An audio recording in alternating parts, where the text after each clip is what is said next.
Tudo bem, vamos começar. Vou tirar o som aqui.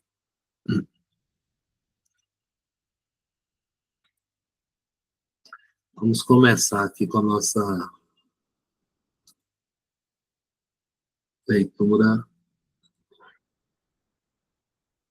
na linha do Chico Xavier. Faz parte do projeto do Consolador. Começa com Jesus, nosso governador espiritual deste planeta e de mais outros, conforme veremos. E depois volta, continua com o Consolador, o Espiritismo, de Kardec. E mais adiante continua com a obra do Chico Xavier. Então, essa sequência espiritual, essa herança espiritual, começa com Jesus, Espiritismo, de Kardec e Chico Xavier. Poderia ser Jesus, Kardec e Chico. Vamos ler aqui um pequeno pensamento do livro Momentos de Reflexão. Hoje ele já está com a capinha branca. São trechinhos selecionados de obras. Eu vou abrir o dia 5 de janeiro. E diz assim: só uma lei existe. Só uma lei sobreviverá aos escombros da inquietação do homem. Interessante, aos escombros da inquietação das pessoas. Nós temos trocado a palavra o homem, ou pela mulher, ou então pelas pessoas, né? Procurando uma nova linguagem assim. Então, ele fala que a inquietação assemelha-se ao escombro. O escombro é o resultado de uma casa que desaba, né? É o resultado de uma demolição, materiais que sobram ali de tijolo, cimento, barro e ferro e madeira, coisas. Bom, somente uma lei existe, somente uma lei sobreviverá aos escombros da inquietação do homem, a lei do amor, instituída pelo Pai desde o princípio da criação. Então, essa lei do amor é uma lei universal, em qualquer esfera do universo, do cosmos, ela funciona, a lei de amor. E só ela vai sobreviver e só ela vai existir, além das nossas inquietações. Dando sequência, nós vamos pegar aqui o livrinho de Emmanuel e ler um trechinho do capítulo 2, o livro Palavras de Emmanuel, quando ele fala sobre a ciência do tempo. A existência na Terra é um livro que estás escrevendo. Então, nossa existência, a gente escreve aqui um livro. Cada dia é uma página nova. Cada hora, uma afirmação de tua personalidade, através das pessoas que a gente convive e das situações que a gente vivencia, as situações que te buscam. Então, estamos escrevendo o livro da nossa vida e a nossa biografia. Todos têm uma história para contar e precisa reconciliar com essa história.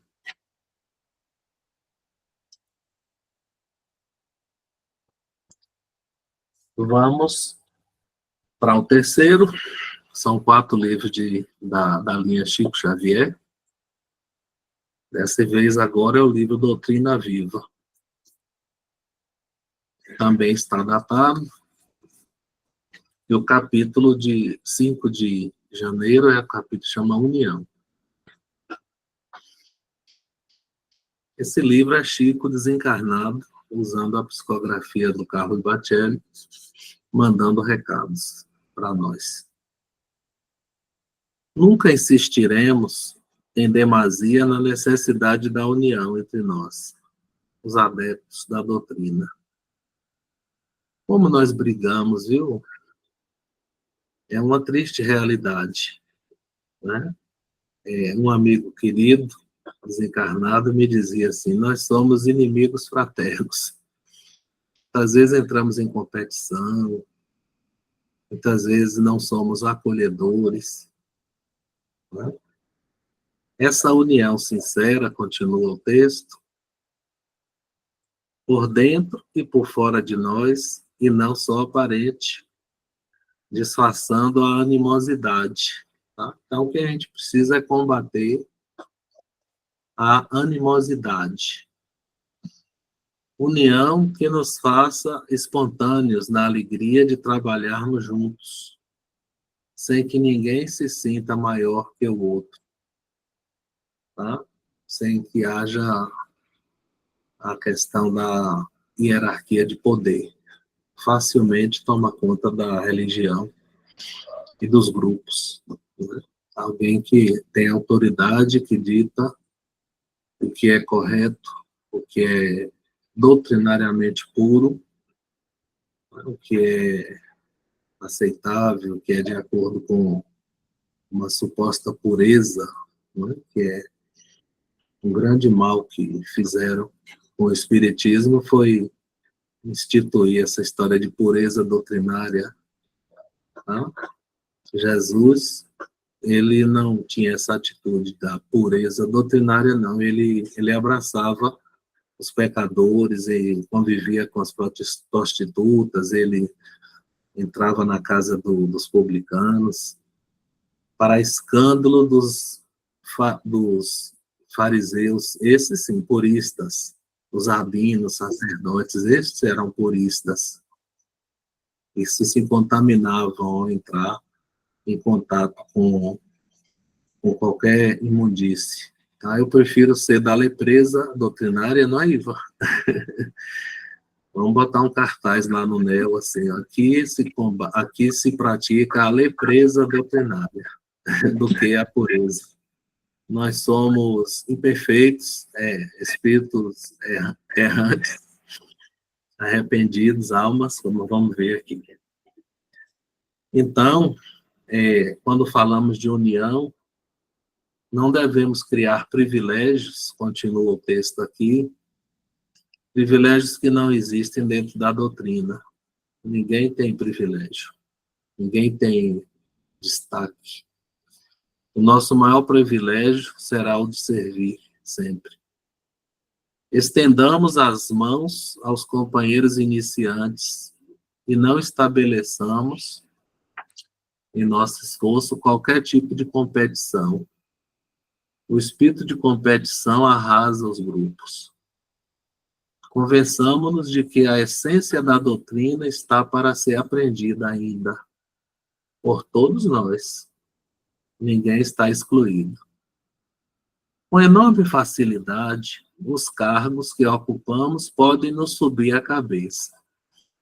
Então, o indivíduo se torna o diretor do passe. O presidente da casa, ele se torna o diretor do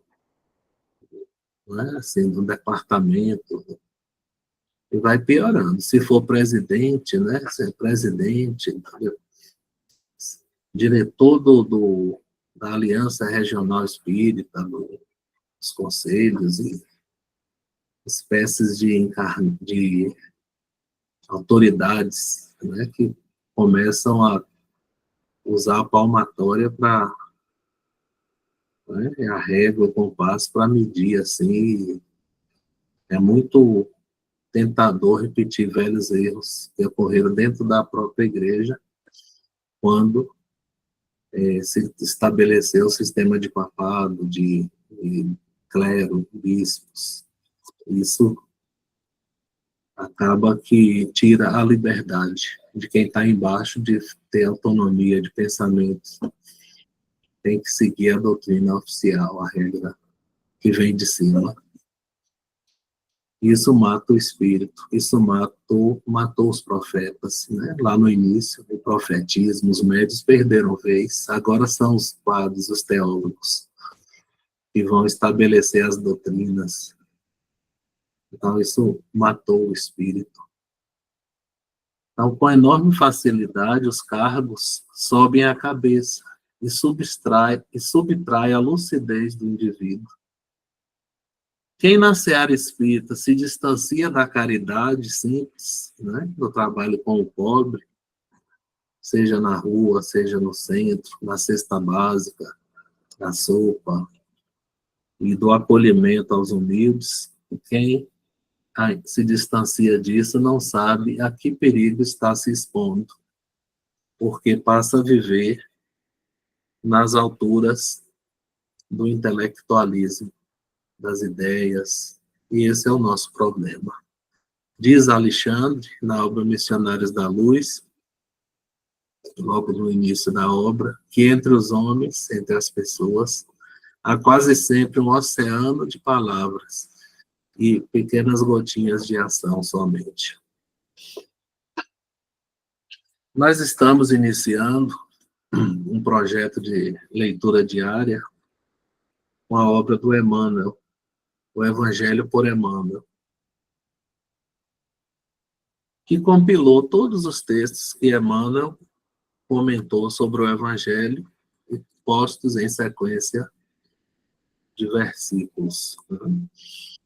Então, hoje, a lição do dia 5 é uma lição de um texto ausente, porque uma editora não permitiu transcrever o texto, mas nós temos, é só colocar o título, nós temos como ter acesso à mensagem no na nossa internet. Então, eu vou colocar aqui, eu resolvi colocar um site, um blog, que chama Estudos Espíritas, é um blog de nossa construção. Acho que vocês devem tá vendo. Então, esse blog aqui, pronto. Obrigado, Washington. Confirma que está vendo. Agora vamos ver como é que eu mexo nele, viu? Estou aprendendo isso aqui. Eu estou relembrando.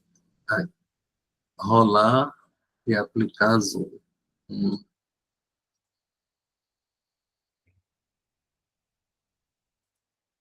Permissão. Pronto. Então, diz aqui, vamos ver aqui, tela inteira. Não vou passear muito, não. Vamos. Essa mensagem raiou a luz de Emmanuel, inspirada, certo. Colocar o link do blog. Tudo bem, vou colocar assim o link do blog. Vou copiar aqui. Vamos colocar aqui, então. Depois, então, que eu sair do texto, eu boto, viu? Ok. Raiou a luz. O povo que estava em trevas viu uma grande luz. Aos que estavam assentados na região da sombra da morte, a luz raiou. Então, referindo-se, o comentário de Emmanuel, né? Referindo-se ao início da sublime missão de Jesus, Mateus classifica o Mestre como uma grande luz que começou a brilhar para os que permaneciam estacionados nas trevas, a ignorância, e os que se conservavam na região das sombras, dos erros. A morte é o erro aqui dentro do contexto evangélico. Esta imagem fornece uma ideia geral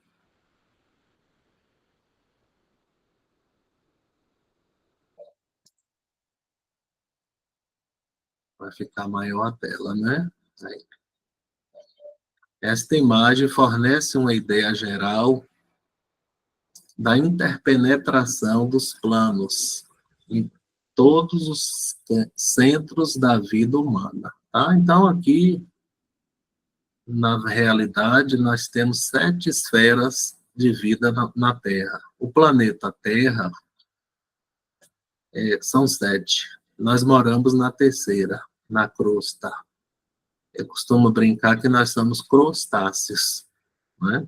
Nós, terrícolas, crustáceos, vivemos no plano encarnado, aqui na crosta.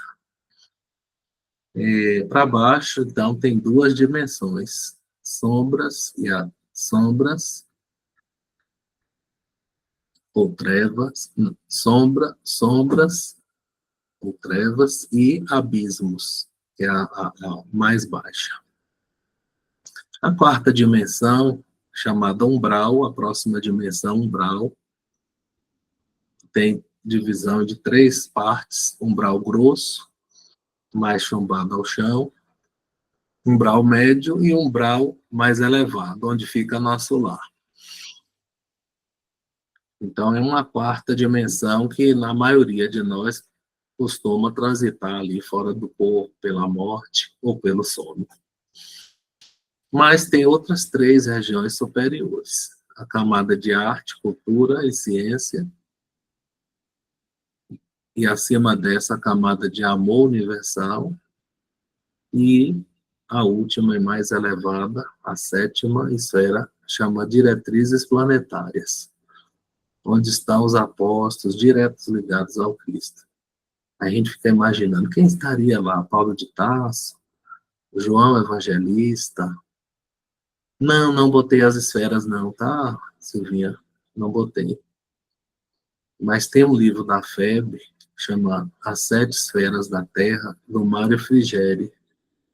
Esse livro detalha nos capítulos cada esfera e quais são as características dos habitantes dessa esfera. É interessante a gente ter uma consciência de que, quando fala planeta Terra, são 7. Há muitas moradas na casa do Pai, então são 7 só dentro do planeta Terra, né? Então, é uma imagem da interpenetração de planos em todos os centros da vida humana. Né? Então, o plano espiritual ele está aqui paralelo a nós. Assim. Na superfície do mundo, nossa crosta, desenvolve-se os que se encontram na sombria noite da ignorância. E esforçam-se os espíritos caídos nos revaladouros do crime, mortos pelos erros cometidos, aspirando o dia da sublime redenção. Olha que situação a nossa, viu? Nós somos almas que erramos, nós somos almas arrependidas, erramos no passado e aqui estamos. Ninguém que está aqui é boa vista, é santo, não é? Redimido. Nós todos trazemos dívidas kármicas, pendências a solucionar, a ignorância para corrigir e nosso trabalho é de redenção, a redenção espiritual, através de nossa reforma íntima. Semelhante paisagem não abrange tão somente nós encarnados, também envolve os que estão no umbral, ou pior ainda, os que estão nos abismos e nas trevas e abismos. É extensiva a grande quantidade de seres terrestres que militam nos labores do orbe, sem a indumentária física. Tá? E qual a população total da Terra? Então, você tem que multiplicar somar a população das 7 esferas e pegar ela total, né? Mas as esferas mais populares são as mais baixas.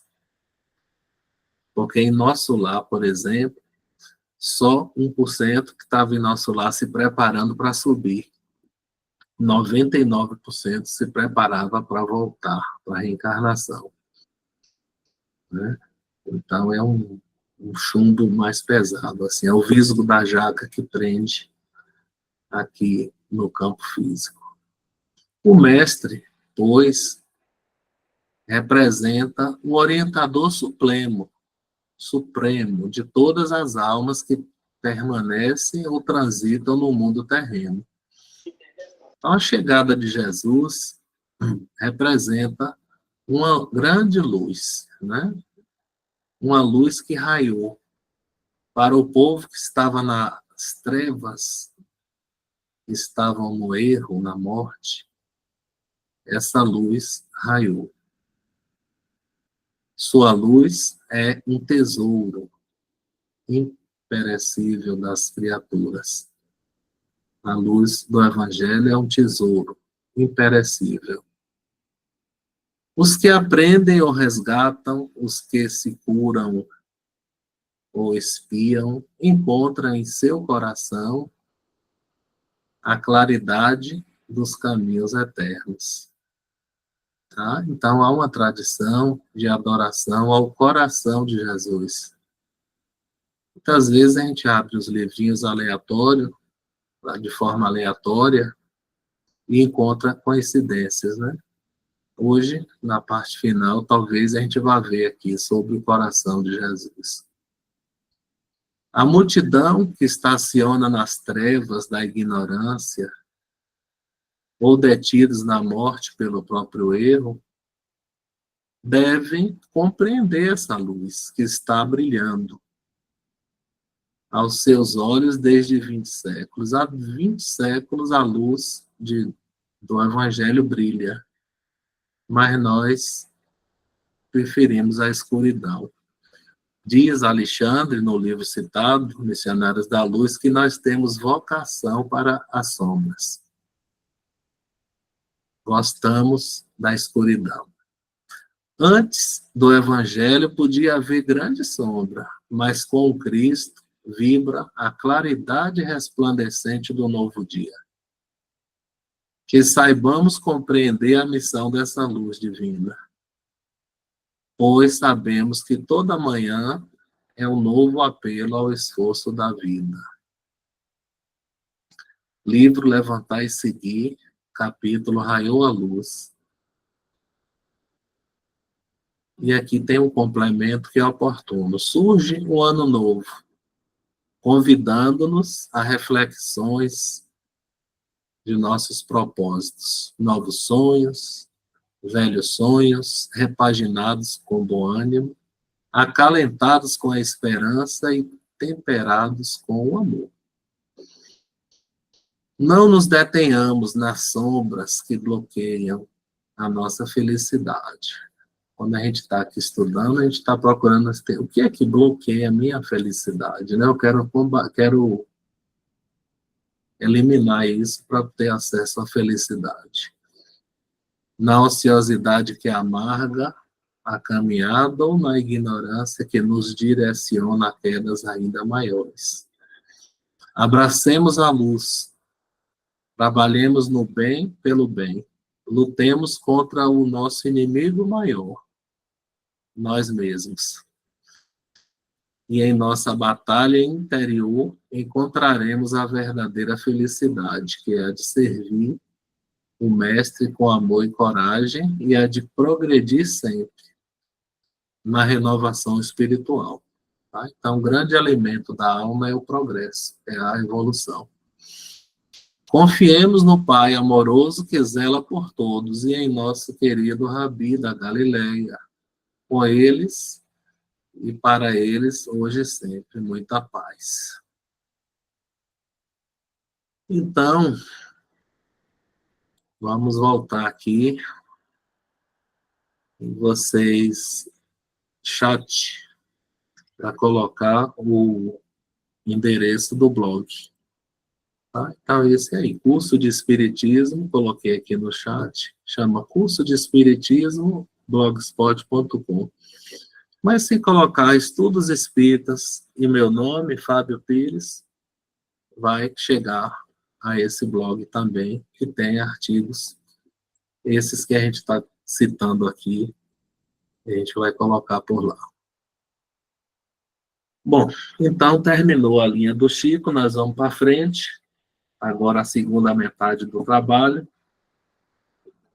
Vamos escolher aqui o nosso manancial no dia 5 de... Nosso dia 5 de janeiro. Bom,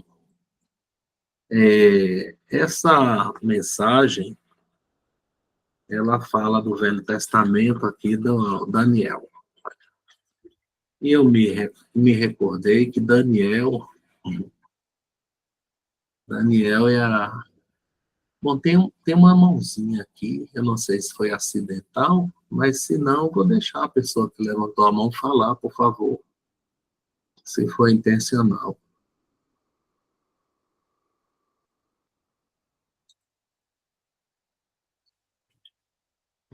Muito bem. Daniel foi a quinta encarnação de Chico Xavier.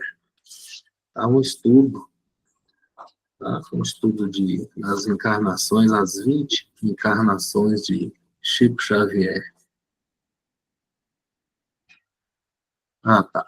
Bom, o estudo da leitura diária, na realidade, é assim. O indivíduo adquire o livro, o Evangelho por Emmanuel, adquire, isso tem na internet, né, na Boa Nova Editora, quem é de Conquista tem na Livraria do Neo, em Salvador tem na FEB, ou Boa Nova Editora.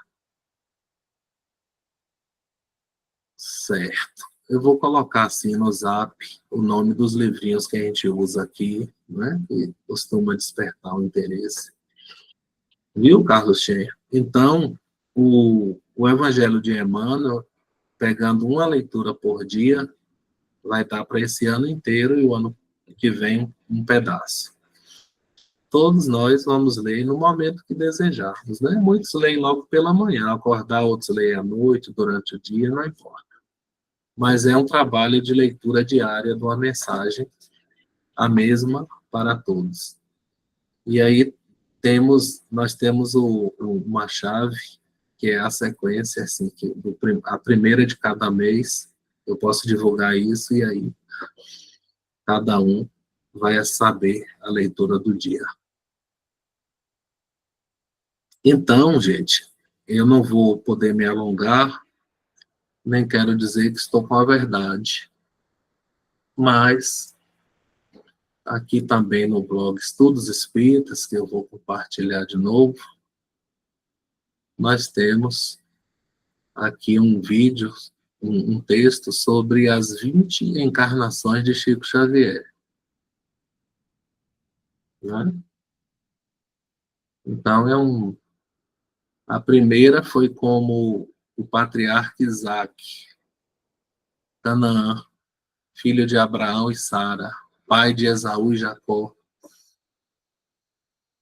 Depois, ele foi o faraó Hatshepsut, no Antigo Egito, em Tebas, 1542 a.C. Depois foi uma faraó, né? Shams, parece que aparece no livro Semíramis, um romance espírita chama Semíramis. Depois que 2 irmãos morrem, ela herda. Interessante que sempre que esse espírito foi faraó, né? Um homem e uma mulher, a encarnação masculina, outra feminina, reinou a paz. Os outros guerreavam e eram períodos de bélicos e conflitos, e eles estabeleciam um reinado de paz, assim, de prosperidade, né? Período de grande paz. Depois, olha que interessante, a quarta encarnação, ele foi uma sacerdotisa de Delfos, do templo de Delfos. 600 a.C., e o espírito Emmanuel, um tio dessa sacerdotisa, que era geralmente uma jovem do campo, pura e médium, era colocada para receber as orientações dos deuses como sacerdotisas. Uma delas ficou famosa quando, né, em Delfos, aquele tempo que tinha escrito "Conhece-te a ti mesmo", que Sócrates visitou. A quinta encarnação, profeta Daniel, olha aqui, ele vai aparecer hoje em nossa leitura. Jerusalém. Então, ele traz a mediunidade, né, como a sacerdotisa. O profeta Daniel é o profeta da revelação, né? O Apocalipse de João. Mais tarde, filósofo Platão, discípulo de Sócrates. Depois, um sacerdote druida, chamado Allan Kardec, que não era o professor Rivail. João Evangelista, na época do Cristo, de novo profeta, escreveu o Apocalipse de Jesus. Santo Antão, já na era cristã, Santo Antão, São Gastão, fez parte da família Brissac, na França, no século XI. Francisco de Assis, Santa Brígida, foi o pré-reforma protestante, né, um precursor chamado João Rus, queimado na fogueira, queimado vivo, como herege, e disse: vocês hoje podem queimar o pato, que Rus é pato em cheque, na língua deles. Mas dia virá que esse pato vai voar tão alto que as suas chamas não mais o alcançarão. E ele segue as suas vidas como Francisco de Paula, na Itália, o eremita. Depois, Padre Manuel de Paiva, em Portugal, Coimbra. De Portugal, ele vem para o Brasil e ele faz, junto com os jesuítas, ele reza a primeira missa na cidade de São Paulo e funda Guarulhos e a região ali toda de Guarulhos. Manuel de Paiva volta para a Europa, agora como filósofo, René Descartes. Tem uma encarnação feminina como Consuelo, 18ª. Depois, professor Rivail. Depois, tenta renascer ali na Minas Gerais, como uma irmã de Chico Xavier, chamada Maria Eugênia, que faleceu com 6 meses, mas parece que o corpo não era preparado para essa missão, e aí volta, por fim, como Chico Xavier. Então, quando eu vi aqui no livro a história de Daniel, eu me lembrei dessa quinta encarnação de Chico, das 20. E o texto diz assim: um Deus entre nós, um Deus que vive entre nós. A parte do Evangelho diz assim: Daniel respondeu: nenhum sábio, nenhum encantador, mago ou adivinho é capaz de revelar ao rei o mistério sobre o qual ele perguntou. Mas existe um Deus nos céus que revela os mistérios. Ele mostrou ao rei Nabucodonosor o que acontecerá nos últimos dias. Então, Nabucodonosor, principal grande rei, neobabilônico, tá? Eles guerrearam com o reino de Judá, tomaram Judá, e o povo de Jerusalém foi mantido escravo, foi levado para a Babilônia, o rei da Babilônia, Nabucodonosor, principal inimigo dos judeus, por volta de 605 a.C. Em Daniel, vamos ver a história, né? Em Daniel temos uma história inusitada. O rei Nabucodonosor teve um sonho e reuniu seus sábios para saber o significado dos sonhos. Então, isso é típico dos reis, né? Mas, temendo ser enganado, o rei introduziu uma novidade. Os sábios deveriam dizer o que é que ele sonhou e dar o significado do sonho. Aí dificultou, né? Os sábios de sua corte ficaram, então, desnorteados e disseram, olha, o que o rei está pedindo é difícil demais. Ninguém vai revelar isso ao rei, senão os deuses. E eles, os deuses, não vivem entre os mortais. A consequência foi grave, porque isso deixou o rei furioso.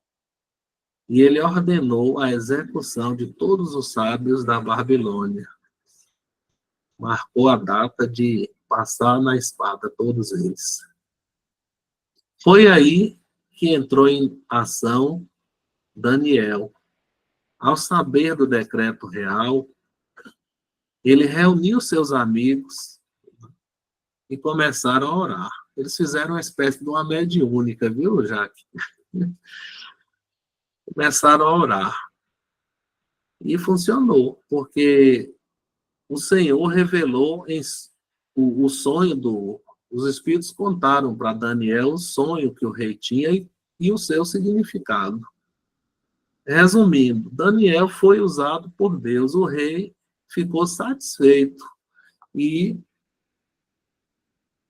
ninguém foi morto. Então, ele poupou a vida dos sábios. Então, nós vemos aqui uma feita desse espírito, né? Ou era uma época de paz, ou ele poupava morticínios, né? Mas há algo que precisa ser lembrado na história, foi a resposta dos magos. O que o rei está pedindo é algo muito difícil, e ninguém pode revelar senão os deuses que estão fora da vida dos mortais, porque isso era o paganismo, né? Acreditar que os deuses estão longe, separados. Mas na fé cristã, não é? Os avatares, entre eles o principal, que é o Cristo Avatar, a presença, a encarnação divina entre nós, trazendo lições, né? Raiou a luz do Avatar Cristo Jesus Cristo, passou a estar presente, né? E o Cristo não só esteve espiritualmente presente, como ele manda emissário sempre, como ele, o Consolador, que é a doutrina espírita, que voltou e estaria eternamente, ou seja, o Espírito da Verdade, João Batista, com sua equipe, presente, né, entre nós, e não distantes, separados. Então,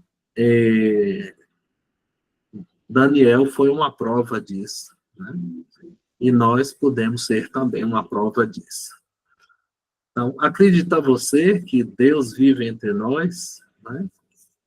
Pode crer, Ele vive, sim, entre nós. Então, essa é a história de Daniel. Estamos caminhando para o final, já com quase 40 minutos, mas ainda temos aqui, eu vou ler aqui um trecho do dia de um livro, né, um livro católico, interessante porque é uma frase de Santa Teresinha do Menino Jesus, né? Ela falando sobre o que significa a caridade perfeita.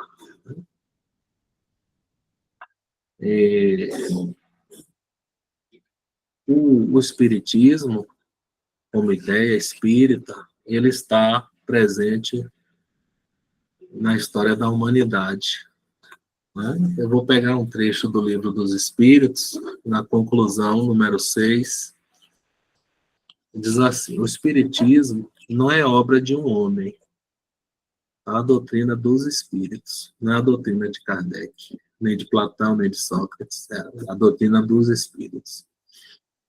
Ninguém se pode dizer o seu autor, porque ele é tão antigo quanto a criação. Olha que coisa, né? Espiritismo, sistematizado por Kardec e em relação com as ciências, tudo bem, nasceu no século XIX. Mas, como ideia, ele está esparramado, o Espiritismo como manifestações mediúnicas na história do homem. Ninguém pode se dizer ser o autor. Ele é tão antigo quanto a criação. Ele encontra-se por toda parte, em todas as religiões, obras profanas, né? E mais ainda está na religião católica, onde tem lá todas as questões de aparições, anjos da guarda, a própria reencarnação fez parte até o século IV, e aí foi. Então, quer dizer que o conhecimento universal, a universalidade dos ensinos. E eu me lembrei disso porque essa frase da Santa Teresinha diz o seguinte, que a caridade perfeita consiste em suportar os defeitos dos outros. Não é, lembra o BIP? Né? O que é o BIP? Benevolência, indulgência e perdão. A famosa questão 886 do Livro dos Espíritos, né? Que Kardec indaga qual é o verdadeiro sentido da palavra caridade, conforme o Cristo aplicou. E a gente vê que caridade não caridade é relacionamento pessoal. Doação material, né, a esmola, é beneficência. Mas a caridade são questões ali, ó, ele fala, boa vontade com as pessoas, indulgência com a imperfeição alheia e o perdão das ofensas. Então, isso é caridade. Olha que coincidência, que Santa Teresinha também falou a mesma coisa, que a caridade perfeita consiste em suportar os defeitos dos outros. É fácil, pessoal. Nós enxergamos as diferenças, né? Nós nos incomodamos com as diferenças e principalmente os defeitos. E os outros se incomodam com os nossos defeitos também. Mas grande caridade é você suportar sem cair na tentação da crítica. Tá? Eu vou ler aqui, já encerrando, a oração para início de ano. Pai, abençoa o ano que se inicia. Conduza-nos no caminho da tua justiça e misericórdia. Dá-nos a sabedoria, perseverança, resistência nos momentos difíceis da vida. Transborda sobre nós dias de bonanças, milagres e multiplicação. Proteja nossos lares, nossas famílias, nossos filhos, amigos, que assim seja. Para encerrar, um livro que eu gosto, né, chama Abrindo Portas Interiores, Mensagens Diárias, e esse livro é Deus falando com a gente. Né? Então, eu deixo para o final e a gente chama assim, Resposta de Deus. Tá?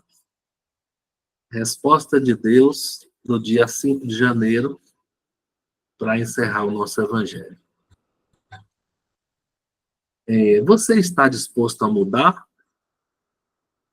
Né? No novo a gente pensa assim, mudanças, coisas novas. Né? Você está disposto a mudar? Pare um pouco, faça um silêncio e seja muito honesto. Né? Você se sente feliz, satisfeito com você mesmo, do jeito que está?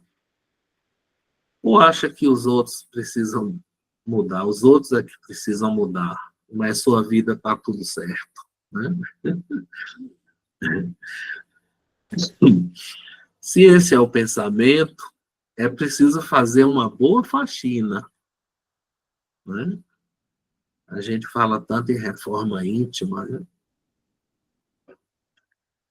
Uma faxina e virar o avesso à sua maneira de pensar. Na verdade, rever o seu conteúdo. Então, numa reforma, numa faxina da casa, né? A casa mental, a reforma interior da casa, né? Você deve tirar tudo para fora. Então, você tem uma casa cheia de entulho, né? De coisas acumuladas. Então, tira tudo para fora e vá guardando aos poucos aquilo que for útil, né? Melhor e que tiver absoluta necessidade, né? Sobrando espaços vazios. Quanto mais vazio, melhor, porque então vai ter espaço para preencher com coisas novas. E quando você não tem nada e sente vazio, aí é que a divina presença pode se aproximar e ocupar espaço. Lembra a parábola do Evangelho também, né? O indivíduo faz um tratamento espiritual, entidades são afastadas, e ele não coloca novas ideias, não coloca sintonia nova, coisas divinas para preencher a casa, e aí os espíritos acham a casa vazia e voltam com mais espíritos e a obsessão complicada. A obsessão de segunda vez, de terceira, vai complicando mais. Parece surto psicótico de segunda, de terceira, que também vai complicando mais, fica mais difícil para tratar. Então, não se desespere se você se sentir despojado de tudo. Chame por mim. Por mim quem? Por Deus. E está Deus falando para a gente. E eu lhe darei o reino. Eu não nego nada às almas que procuram minha ajuda e minha orientação com verdadeira humildade e amor. Então, meus queridos, com isso, então, nós encerramos mais um encontro de domingo. Eu agradeço a atenção de vocês. Faustinho, vou parar aqui a gravação.